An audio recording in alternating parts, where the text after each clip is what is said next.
Dave, thank you for joining me today. I wanted to kind of get your insight. You're in the mortgage industry. You're doing this thing day in and day out. So many people have concerns about whether they should be doing anything in 2023. We had this really weird shift like that happened in 2020 when the pandemic hit, and then all these people kind of got blindsided when the market actually became like really great for buyers and really great or really hard for buyers, really great for sellers. And now we're kind of in this weird limbo state. So we'll pull up some stuff from the news. I just want to get your thoughts on who is this market right for? Who is it not right for? What should we be expecting? Maybe even some of your predictions on what you see in 2023. So thanks again, Dave, your mortgage guy, for joining me today. Yeah, absolutely, Nick. Thanks for having me.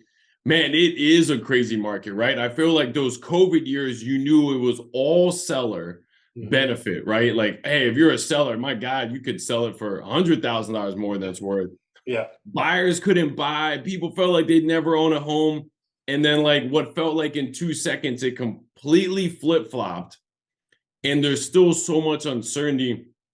And you said this before we got on. I think it's great. I want to dig into this comment. You're like, hey, man, the saying is always, it's always a great time to buy. But is that really true, Yeah, right? is it real?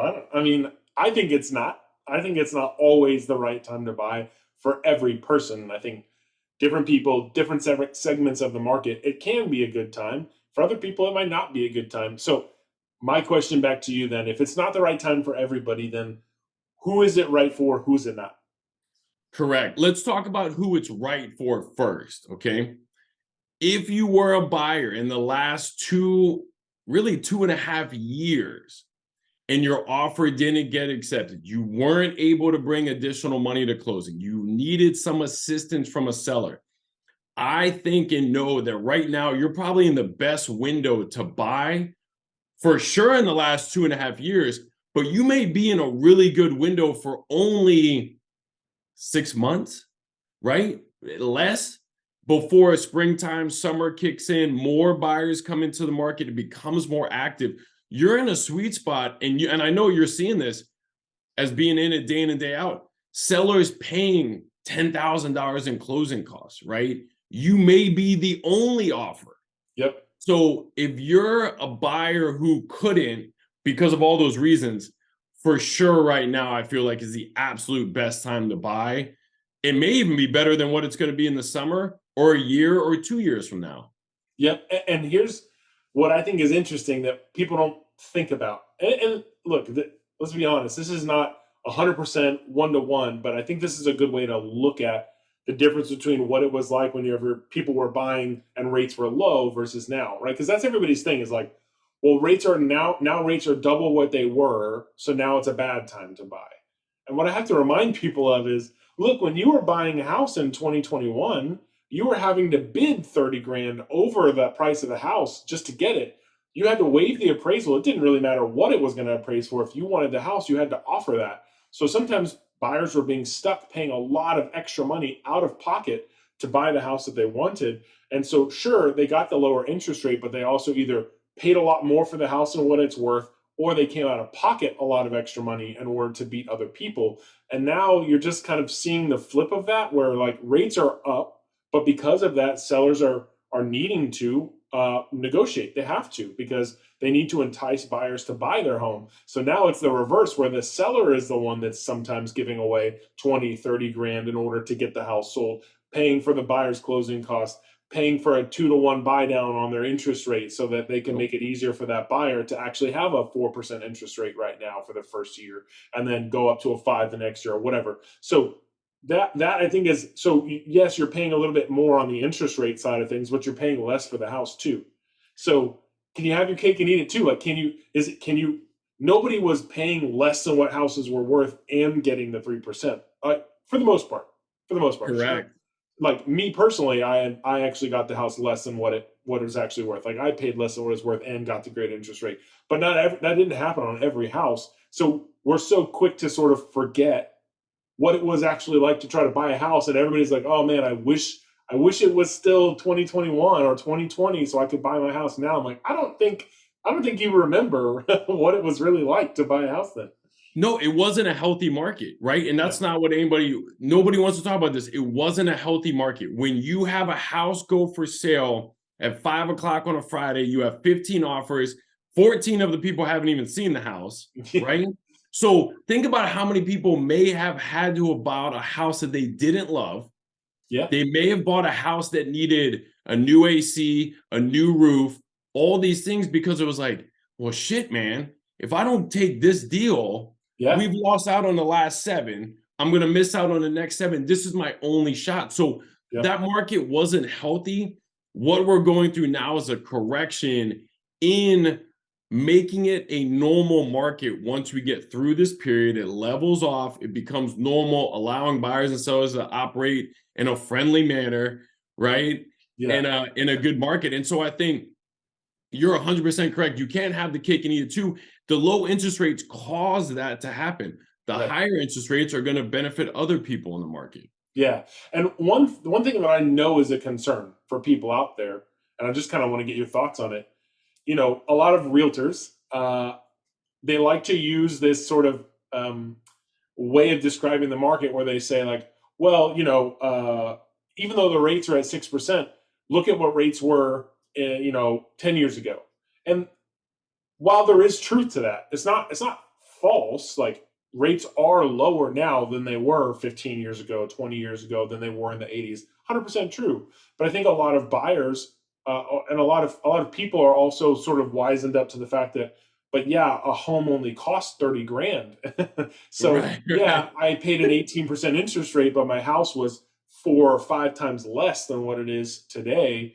So how do we address kind of the elephant in the room, which is inflation and the fact that the values of homes are astronomically higher than they were back when rates were really high? Don't get me wrong, I'm happy that rates are going back to a normal level. They should be between that kind of 5 and 7%, and that is pretty normal, or what I would say would be considered more balanced, I guess.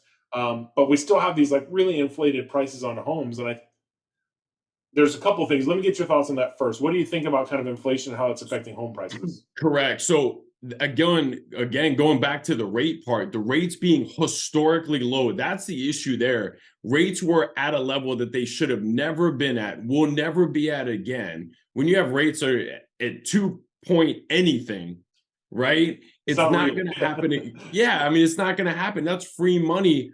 That free money got pushed into the market that allowed the inflation. Look, you can look at it across the board. Let's not even talk about real estate. Rolexes went up, luxury cars went up. I mean, there's a ton of things, baseball cards and comic books and crazy shit that you can invest in went up because money was so cheap. Yeah. You saw that same thing there in real estate.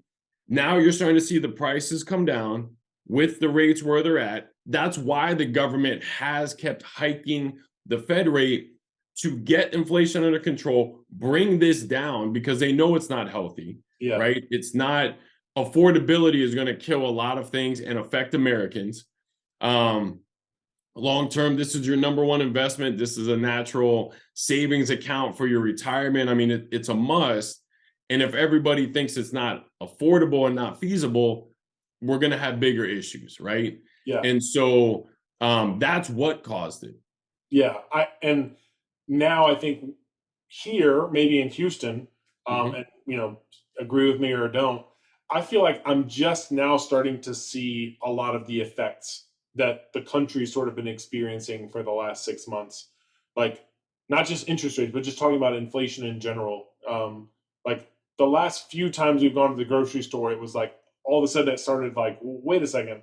I feel like our grocery bill has like doubled all of a sudden, when I don't know if we just didn't notice it, or we really didn't feel it, or maybe the price increases were a little bit more gradual, or maybe it's just the things that we're buying. But I do feel like if I'm starting to recognize it and starting to feel it, maybe that's becoming more a common thing now, where Houston is starting. We're always sort of, I don't want to say like delayed, but sheltered. Like, we don't always have the crazy Yep. effects that you might see in, even though they were third, fourth largest city in America, it's typically California, New York, Seattle. These places start experiencing the effects of inflation. They start experiencing like the crazy housing market crashes and stuff, either way before us, or we just never go through it And so now I feel like I'm starting to feel it. So I think for a while I was like, everybody's freaking out about like inflation, and I'm not really seeing it. I'm not seeing it really affect my bottom line, and now I'm actually starting to kind of see that in day to day expenses and stuff. Are you feeling the same way? Do you feel like you were already seeing it, and I'm just late to the game? Where are you at with that? No, I think that's a brilliant point. I think too, we are known as, I believe, the biggest city that's affordable. Hmm. That's why there was a mass, exodus from California here and other states. So we have a buffer for affordability. Some of these other areas, if you're already way overpaying for housing and I Yeah, mean, gas in California, way more expensive. So if you're maxed out across the board, any increase is just detrimental.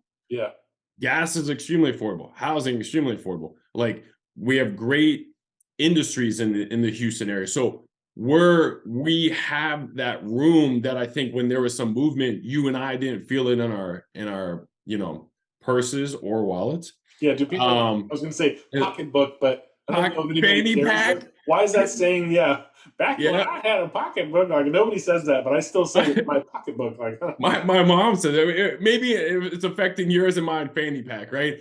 fanny pack, Um, sir. so I think that's some of it there, right? Is that there we had so much more room. That's why in '08 and other times, Houston never really dealt with any type of major crash in real estate like you saw in, let's say, a Phoenix, because where we started and where we went was affordable Sure. versus starting at something on the high end, then they skyrocketed and then it Right. plummets. Yeah, I mean, that's why people walked away from houses when they were like, man, it's upside down. Like, I'm screwed. I'm just going to walk. Right. Yeah, and that's a part that I think people miss without context is when we are looking at all these graphs and these charts, and people are explaining what's happening in the housing market, and you're seeing stuff on the news, and you're seeing all these Facebook posts and this and that, and everybody's calling for like everything is about to crash. Just keep in mind all of this is, if we're looking at it in context, all of this includes these major markets that if you were to remove them from the statistics, things are flat. Like they're not doing this major spike and major crash when you account for major luxury markets that do actually experience these wild swings in pricing. New York legitimately is experiencing like bad crash, right? You have Yep. other housing markets, California, people literally are overnight losing value on their property. But you're not seeing that in most of America. You're seeing that in a few key places that just happen to have so much of the population is there, so many houses are there that when you add them to the statistics, everything looks different. So remember, statistics can. That's one of the funny things. Like we always say, like, numbers don't lie. Statistics can. They can lie Absolutely. because it's all about how you present the numbers, what data you're including. And most of your average people, they don't look beyond just like they see the chart, they see it doing this, and they're like, oh my gosh, everything, of course it's bad. Look at what the chart says. But accounting for um, outliers, I guess, is if the news did that, then they wouldn't have anything to report, right? They would be like, "Hey, everybody, housing is kind of hanging steady." Like that's not interesting to watch. Like nobody's tuning in for the 5 o'clock news, 6 o'clock news, 7 o'clock news because it's like every hour, 24 hours a day. Nobody's tuning in to hear that, but they will tune in when their fears are validated by what they're seeing on the news and what they're seeing, on social media or whatever. So I'm constantly on. I love being on Reddit. I like read forums and read articles and stuff. And I just love that whenever I look at like what's popular and what's trending on Reddit, every 15, 20 posts, somebody will say something about, yep, there's a crash in the loom. Look at this new chart. Look at this new thing. Like, oh, look, we're seeing the largest decline in, XYZ value over time since the 80s. Get ready. And then I'm like, but okay, but we're misusing data. We're not using it correctly. It's clickbait. We're trying to get lots of views, lots of likes. Media companies are trying to make lots of money by selling news and news stories. It's unfortunate, but then us as real estate professionals, everybody is like, well, of course you guys think that everything is fine. I'm like, no, it's not. It's not me. I'm not Oh, trying to like convince you or I'm telling you what the data that you're being presented with, that's what's manipulating you, not me. I'm trying to tell you like what's really happening. Well, correct. And you have to think about this. And I've made this joke before. If I did a video and you do videos the same way, if you're giving the good content and breaking it down, we'll get a few views. If we said Yeah. the world was crashing and it was burning, we're going to get hundreds of thousands of views. Look at the people who are doing these videos. And this is what cracks me up in content, articles, whatever. If it's somebody in the business, right? They do this day in and day out. If they have a track record and they can talk about experience, they're bringing that forward. If they aren't in the business and they're doing the video, what is their real goal? To get clicks, to get ad revenue, to get monetized, to do whatever, to get watch hours. Your and my content is not going to get the amount of watch hours because we're not coming from a fear angle. And so that's what cracks me up is, yes, you and I get attacked by trolls all the time. Like, oh, you only care because it's your job and you'll tell them to do whatever. Okay, fine. But this other guy who's not in the business and is just breaking down data to get views, well, what's his angle, right? Right. It's not like unbiased journalists who are trying to get the truth out there are the ones that are producing these stories or the ones that are producing these news segments. Like I would love to think that that's just not true. Like we know that it's not true. Journalism unfortunately has changed over the last 20 years when it became more. Remember when the news was literally like you would watch it in the morning and then it would be at night. There would be like two times that the news would come on. Yep. That was it. Yep. Now, any time of the day, there's some news channel talking about news. There's not enough stuff to talk about to fill that many hours. So the only way they can do that is to manufacture stories, is to find stories or find something that will pull attention. And again, like I said before, talking about happy good things is not going to get the attention that these guys want. And they're selling ads, like there's ad spots for TV that's running all day long. That's how they make their money. So I would love it if it was unbiased journalists who are really telling the story. That I'm not seeing that, and say that I'm manipulating you. Say whatever you want. I would hope that some people will hear this and then make different decisions. I know a lot of people won't, and unfortunately, it's going to be one of those like when all the things that we're saying about how stuff is going back to normal, things are cooling off, it's going to be more leveled. Once those interest rates start coming down, guess what's going to happen? All the people that were like, "Hey, I'm waiting for interest rates to drop." Now, all those people are going to go buy houses, and they're going to be buying the same three houses that are available on the market because everybody's so scared about what's going to happen. There's no inventory available. We're right back to where we were 2020, 2021, even some of 2022. Like, it's going to be a repeat because that's the way that the market. It's a supply and demand thing. So we're kind of like forecasting right now on the record, forecasting like as soon as kind of stuff levels off even more and you start seeing it be easier and more affordable for buyers, it's going to be right back to where it's going to feel like we're back where we were, and then you missed the boat again, and everybody's going to be like, "Man, I should have just bought whenever the rates were 6%." Like that's Correct. what's going to happen. Correct. And they're not going to go. I mean, my prediction and what we'll probably see is they're going to go into the mid fives at first, Okay, second quarter, and then eventually maybe get into mid fours. Well, really? you You can think get, mid force? I think we'll get to mid fours, maybe Okay, not even this year, but okay, once it okay. all levels, I think we're going to be back in that range. Well, Wow. if you went from 6% to 5, how much does that really affect it versus missing out? But no, I'll tell you this, and I've gone on the record and said this. I'm not worried about home prices going up and down.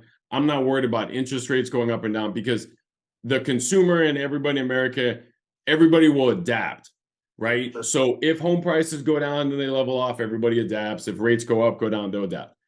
The thing that could prolong this and make it more difficult for everybody is if the narrative becomes buying a home is a bad idea.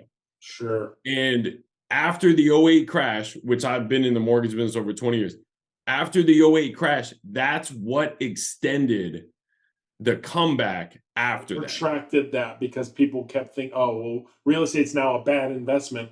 Don't buy houses." Correct. My cousin had a house. He owed $100,000 more than his worth. He just walked away, got foreclosed on. That becomes a narrative. And going back to, you made two great points. I want to go back to them so we don't miss them. Number one is let's talk about a crash. Nobody has even identified a percentage of home value or price decrease to identify what a crash is. Right. So, hey, it's crashed, it's going to crash. Okay, well, is that a 10% decrease? Is that Right. a 20%? Is that a 60?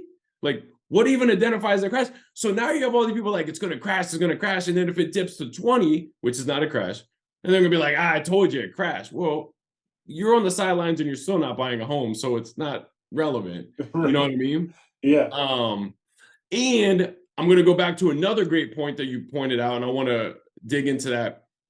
When we were talking about when is it a good time to buy for certain people and not for others, you mentioned it, which is the luxury market, right? Specifically, if you were mentioning New York, which is the greatest example, but depending on where you are, even if you're in the Houston area, there's a lot to be said for that market most likely will decrease or move the most Sure. depending on the area, depending on what's going on. I mean, not universally, that area has more room to be affected than maybe lower sales prices. And that would be a market that if I was looking to purchase in a 1.5, 2 million, 10 million, and I didn't need to move right away, I would probably sit on the sidelines for a bit and watch to see what happens. What are your Sure. thoughts on that? Yeah. What I think most people don't realize, in order for prices to drop, you need people that want to sell their houses. And I think what we're really sitting in is not a crash, but a stalemate. Like we're Yep. sitting at a time period where things aren't going to change because you need sellers who need to sell their house and buyers who want to buy in order for us to have a real estate economy, right? Yep. Well, if all of these people that bought houses when the rates were 2 or 3%, most of them don't need to sell because they just got their house, or they don't have to. So there's nothing that's incentivizing them at this point to go sell their house. So that's why we're seeing inventory isn't going up as quickly, right? But as soon as these rates drop, you're gonna have all these buyers who are now like, oh my gosh, now's my chance. I missed the last time. Now I'm gonna go buy a house. There's still not gonna be a whole lot of extra houses available because you still need sellers to sell. So some of this is kind of like, as Joey from Friends would say, it's a moo point. A moo point? Yeah, it's like a cow's opinion. It doesn't matter, right? Right, We right. can formulate all this stuff, but like if people don't want to sell their houses because they got great rates, and okay, then there's no houses to buy. If we don't have people selling their houses, and we're at a stalemate, which is why I don't think a crash is coming, and why I'm forecasting, as you said, I'm surprised that you said 4.5%. I didn't think it would get that low. I was thinking maybe 5 would kind of be the bottom of it, that we would drop another percent and a half, and kind of hang out at upper fours to fives. 4.5 would be amazing, but we both know what will happen if that does happen. It's gonna be craziness all over again. All the people that are waiting are now going to be ready to buy, and then they're going to fight over the few homes that are available. What people also don't realize is most of the time when these comparisons happen, they're comparing them against last year or the year before, when they were record breaking over every year prior to that. So when we talk about, oh, there's a 5% decrease, or we've seen an 8% year over year, well, that's year over versus a record year versus a record year versus a record year. The better thing to be, and I said this in one of my videos recently, the better thing would be to look at like pre-pandemic, where were the numbers at then, and then comparing it to now. It's probably going to look like not a whole lot, like we're just going back to, we're still probably better than, higher than all the numbers that we were pre-pandemic. So Oh, the little dip 100. that we had, yeah, compared against last year that was like nuts, it's going to be like, wow, this is a big difference. Compared against pre-pandemic, we're still actually good. You know what I mean? Oh, I mean, without going through all of the numbers and everybody has an opinion, in theory or the data, we're not even close to what I think 2020 was, right? And so you're right. Until we get to a point where home prices are where they're at 19 and erases all of this equity, which is not going to happen, Right. we're not anywhere near a crash because all it's just correcting from where the market was. No, look, let's dig into it. Let's dig into that inventory topic. There's some things that you're 100% correct are going to keep us from having a crash. We've got builders who are scared, pardon my French, but scared shitless in this market because they're going to put a product on the ground. They don't know what they can sell it for. A lot of costs had gone up. So a lot of builders, I think you're going to see how builders build and operate is going to change moving forward, because they cannot put out a product where they say, I'm definitely going to get 450. And then a market turns like this, they have fire sales, they sell it for 375 and think that they're going to stay profitable doing that. So you have builders who are completely cutting back. You have communities that are now getting built that they're only renting them out. Yep. So 50 home community. We just built this community. And you can, I mean, you and I see it. We drive around in the Houston area, new construction, beautiful. You're like, oh man, that looks like 40 brand new homes. Brand new for lease. And you're like, shit. Yep. Like nobody can. So that is going to affect it, because even the stuff that's getting built, a percentage of it now, more than ever I've ever seen in my entire life, is now going to be for renting. Yep. You have hedge funds. Chase came out and already announced they're going to JP Morgan. I commented on that. $1 billion. They're going to be the next mega landlord. So now you're saying this. I, Dave, want to buy a home for my family. I, want to make a great investment. I want to do the right thing. I'm smarter than what everybody else is trying to tell me right now. And some of the largest corporations and hedge funds are like, actually, that's a good idea. We'd like to get in on that also. Right. So these things are going to not only keep us from a crash, it's going to get harder to be able to buy a home moving forward if you don't take it seriously. And that wasn't the case before. I mean, like anybody could buy, it was always affordable. And these companies are extremely intelligent. You and I just got done saying how affordable Houston is. They're looking on a large scale going, do I want to invest in New York? That seems kind of expensive. Houston looks really cheap. Let's go buy up some in Houston. Yep. Yeah. It's been a good ride. I think again, a lot of people are going to have a rude awakening when they see how difficult it's going to get to buy a house. So, to kind of sum up, I think where we're both landing is, I do think that affordability is a concern. I do think that inflation is we're starting to definitely see the effects of that here in the Houston area. I think there's not enough houses still. I think I agree with you. Rates will come down. You think they'll come down lower than I think. Either way, any amount is going to be good. But what we see moving forwards is that it's just going to become more and more difficult for people to buy houses. So really, when we ask the question, is it the right time to buy a home? Is 2023 the right time to buy a home? I don't know. It's up to you as the individual, you as the person, whether now is the right time. If it's not, if financially you are not stable, if your job can't sustain it, if there's concerns about layoffs, like don't buy a house. That would be a foolish thing to do, is to jump into a house just because some real estate people are like, yeah, it's still kind of good if you want to do it. Like, don't do it for that. Do it because you need a house. You're being relocated here. And so you have to buy a house, or you're outgrowing your current one. You need more space. These reasons,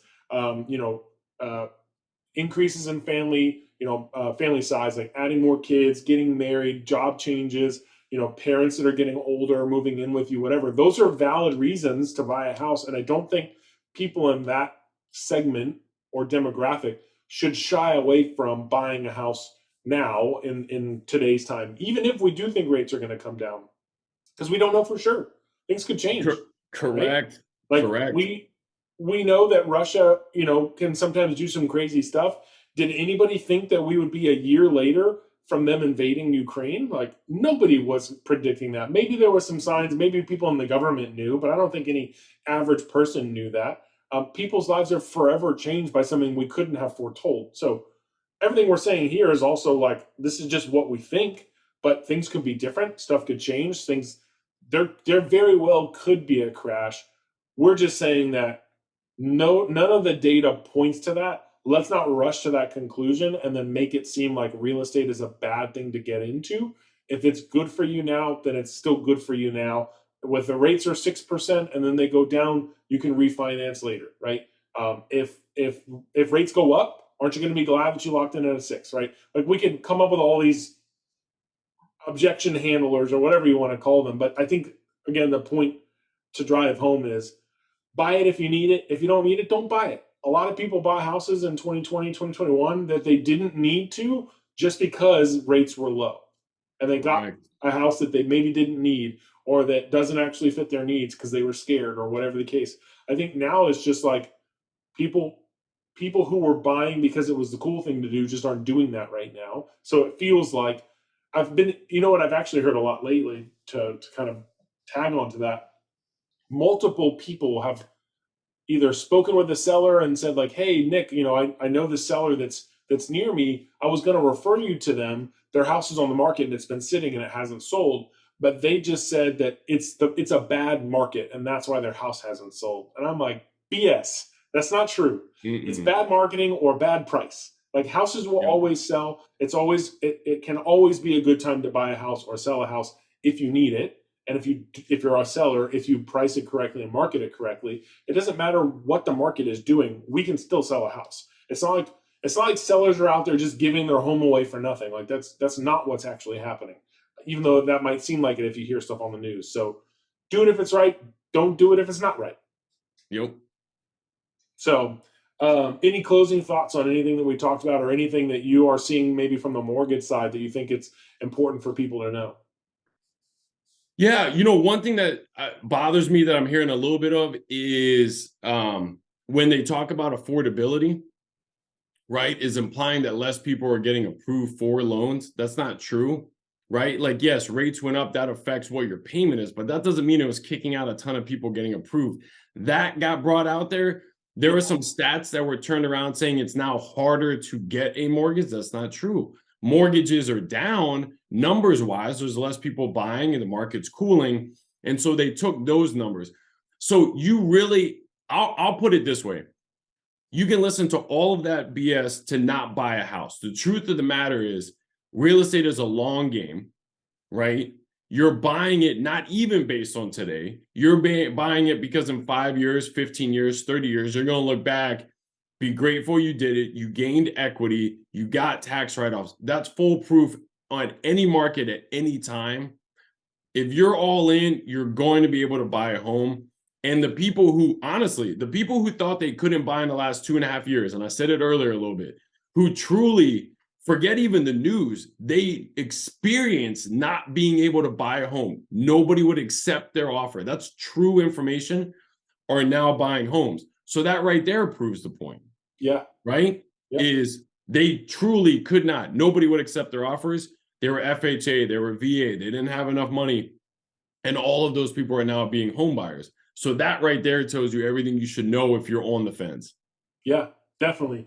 I think if you are trying to treat this like the stock market and you're trying to like game the market or like time it and you're like you want to get in and get out in the next couple of years and like double your money, I don't do that. Like this is not like you said, this is a long-term game. Buy a house because you need somewhere to live, because you're growing with your family, because you want to live in a certain area. Like make these decisions, make them as long-term decisions for you and your family and your legacy and your kids. Don't make it based off purely like if you're an investor, then we're having different conversations than what we're having right now, right? If Correct. you're an investor and you're buying real estate as an investment, it's a very different conversation. But we're just talking about the average homeowner, and specifically here in the Houston area. I don't treat it like that. If you look at it like that, then yes, there is a lot of risk. Yes, you might actually not see your house go up $100,000 in the next 2 years. That might not happen. 100% true. Yep. Should you be concerned that you're going to buy a house today and then all of a sudden you're going to like lose it in the next 2 years through foreclosure? Well, I don't think that if that happens, I don't think it's because your house lost value. I think it's because other things happen, like you lose your job, you come into Absolutely. financial issues, you go through like massive health stuff, like those things that we can't plan for or that are really specific to the individual. Those are different though. People don't just get their house foreclosed on because the price of the home went down. And again, we're talking about massive your home losing $200,000 overnight kind of stuff, right? Absolutely. If that happened, again, different conversation. Nobody's expecting that. Nobody who knows what they're talking about is expecting that to happen. And if we're wrong and your house starts losing value in the next year and loses $5,000, $10,000, $20,000 in value, guess what? Nothing changes. Like, you keep Right. making your mortgage payments, you keep living in your house, you keep working at your job, your kids keep going to their school. Like, nothing changes, because, like you said, long term gain. That house is going to do this over time. Over time, the value of that house is still, on average, going to go up, even if it experiences dips in value throughout the time that you live there. And let's be honest, man, most people aren't even in their house longer than 5 or 7 years, anyways. So it doesn't, you're going to be moving in 5 years whenever you get a job relocation to another state. So plan for, or do the best that you can to plan, but also think about what you need and make your decision based off of your needs, not based off of what, again, what the news says or what your friends tell you or what your uncle who lost his house in '08 tells you. Make that decision based off of talking to a professional, actually talking to a mortgage, a loan officer, to actually see whether it's affordable for you and actually see whether you can be approved before you just say 2023 is a bad market, everybody's going to lose value in their home and there's a crash. That's just kind of a blanket statement that somebody who hasn't really thought about it or hasn't looked into anything would say. And so that's why we're here, right? That's what this is about, Yep. is to try to bring a little bit of conversation, to shed a little bit of light on what it's really like. So my outlook overall is positive. But I will say there is definitely some concerns in the market, and I think that they're valid. But I don't think that we need to rush to conclusions. And I think that real estate is what actually propped up our economy during the pandemic, and it continues to be a very, very strong piece of the economy. So I think as long as people keep buying houses because they need them, it's going to be fine. It's just a matter of time. And this is a correction. You and I knew this was coming. You can't have the records and records, like you said earlier, and not have the back end where there has to be some type of correcting. We're in that correction. We're going to come to a more normal spot and say, this is the new norm. And then everybody adjusts to that at that time. Yep, 100%. Well, thanks again, Dave. I appreciate it. I think this was a good conversation. If you watched it and you made it to the end of the video, thank you so much for watching. If you have thoughts about anything that we talked about, if you have questions about it, please leave a comment down below and let us know what your thoughts are, what you're seeing in your area. Maybe if you're not from Houston or you're in another city in Texas, if you're seeing something different than what we're saying, we'd love to hear your thoughts on it. And we'd love to, I mean, challenge us. I would love it if you brought me some data that proves me otherwise, so that we can talk about it. So leave your comment down below. Please like and subscribe if you like this content, you want to see more of it. Please let us know. Thanks again for watching, and we will see you guys on the next one.